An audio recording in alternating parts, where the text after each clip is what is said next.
तालपत्र खोदी चित्रनायक पाटणा गाँव को सारा विश्वर परिचित कराई।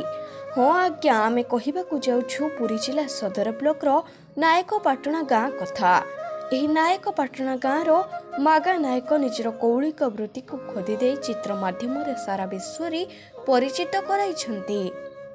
12 वर्ष बयसरू यही तालपत्र खोदी चित्रकला करने आरंभ करी आज निज गाँ ठारू आरंभ करी सहर देश विदेश कलाकार माने यही खोदी चित्र शिखा आसुछंती।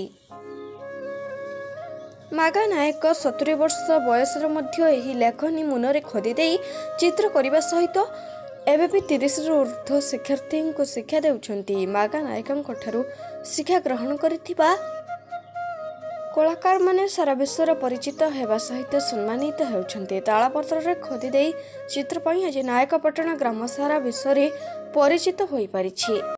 मोर ना स्वप्ना मंजर नायक नेशनल अवार्ड चाइल्ड वर्षन 2019। आज दुनिया देखा गले महिला माने जो घर रही काम कर घर साहाଯ୍य कर आपण भली महिला घर सहित बाहर काम भी कर कौन कहे केते खुशी अच्छा जेहेतु आप एत बड़ जगार आसी पहुँचे। मु तो बहुत खुशी अच्छी मोर गुरुजी मागा नायक मुझे कम शिखुली एमती गोटे बाहर थिला पकई आवार्ड मिलता बहुत खुशी थी। केते वर्ष रे आपण काम शिखे आरंभ कले काहाटू शिखिले? मु गुरु मागा नायक शिखुली नायकपाटना चंदनपुर। ए काम शिखिया पे आपण निजर इच्छा ना का माध्यम रे ना कि कहले? ना ना एटा हमर कौलिक वृत्ति जेहेतु नन्ना हमर करथिले मु तांको पाखरे बसी बसी करथिली।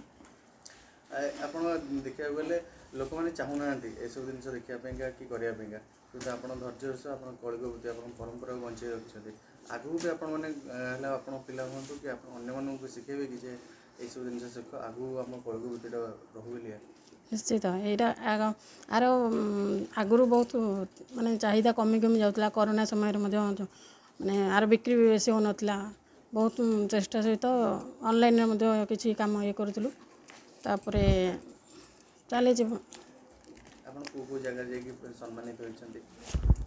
आम एग्जिबिशन जो जाऊ से बहुत जगह जाइए सम्मानित अवार्ड पर तो जो दिल्ली विज्ञान भवन में हमको अवार्ड सम्मानित करते।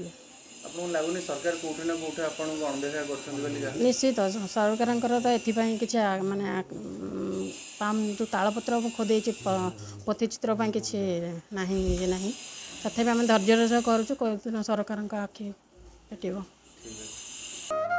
पुरी रमेश साहू रिपोर्ट रूपथलिया न्यूज।